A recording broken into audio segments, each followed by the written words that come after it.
അദ്ദേഹത്തിൻ്റെ മൃതസംസ്കാരത്തിന് മുന്നോടിയായി അദ്ദേഹത്തിൻ്റെ ഭൗതിക ശരീരം നാളെ ബുധനാഴ്ച രാവിലെ കാസ സാന്താ മാർത്തായിൽ നിന്ന് വിലാപയാത്രയായി സെയിൻറ്റ് പീറ്റേഴ്സ് ചതുരത്തിലേക്ക് കൊണ്ടുവരും.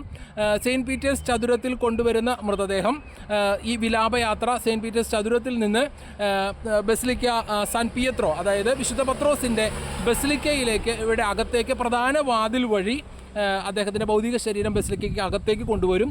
കുമ്പസാരത്തിൻ്റെ പ്രത്യേക ഒരു ഓൾട്ടറുണ്ട്, അൾത്താരയുണ്ട്. ആ അൾത്താരയുടെ അവിടെ വെച്ച് നടത്തുന്ന പ്രാർത്ഥന ശുശ്രൂഷകൾക്ക് കമർലങ്കോ തന്നെ നേതൃത്വം നൽകും.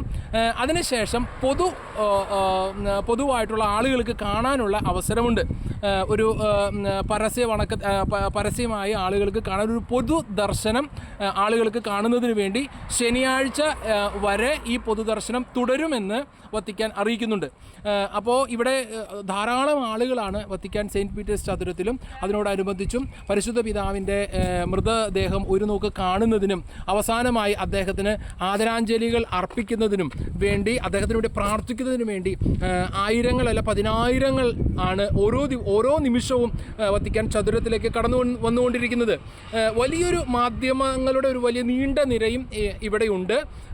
അപ്പോൾ ഈ ദിവസങ്ങളിൽ നാളെ രാവിലെ വിലാപയാത്ര വത്തിക്കാൻ ചതുരത്തിലെത്തിയാൽ അപ്പോൾ മുതൽ അദ്ദേഹത്തിൻ്റെ ഭൗതിക ശരീരം സെയിൻറ്റ് പീറ്റേഴ്സ് ബസിലിക്കയ്ക്കുള്ളിൽ ശനിയാഴ്ച വരെ കാണാനുള്ള അവസരം പൊതുദർശനം സജ്ജമാക്കിയിട്ടുണ്ട്. പ്രിയ സഹോദരങ്ങളെ, നമുക്ക് പരിശുദ്ധ പിതാവിൻ്റെ വേർപാടിൽ വേദനിക്കുന്ന എല്ലാവർക്കും വേണ്ടി പ്രാർത്ഥിക്കാം. അതോടൊപ്പം ഇവിടേക്ക് കടന്നു വരുന്ന ലോകത്തിൻ്റെ പല ഭാഗങ്ങളിൽ നിന്നുള്ള തീർത്ഥാടകർ ഇവിടെയുണ്ട്. ജൂബിലിയുടെ ഭാഗമായിട്ടൊക്കെ ഇവിടെ എത്തിയിരിക്കുന്നവരുണ്ട്. അവരെല്ലാവരും അഗാധമായ ദുഃഖത്തിലാണ്. പരിശുദ്ധ പിതാവിന് വേണ്ടി നമുക്ക് പ്രാർത്ഥിച്ചുകൊണ്ടിരിക്കാം. അതോടൊപ്പം അദ്ദേഹത്തിൻ്റെ മാധ്യസ്ഥം കൂടെ നമുക്കും അപേക്ഷിക്കാം. വത്തിക്കാനിൽ നിന്ന് ബ്രദർ ജോ ബെൻ എലോഹിം.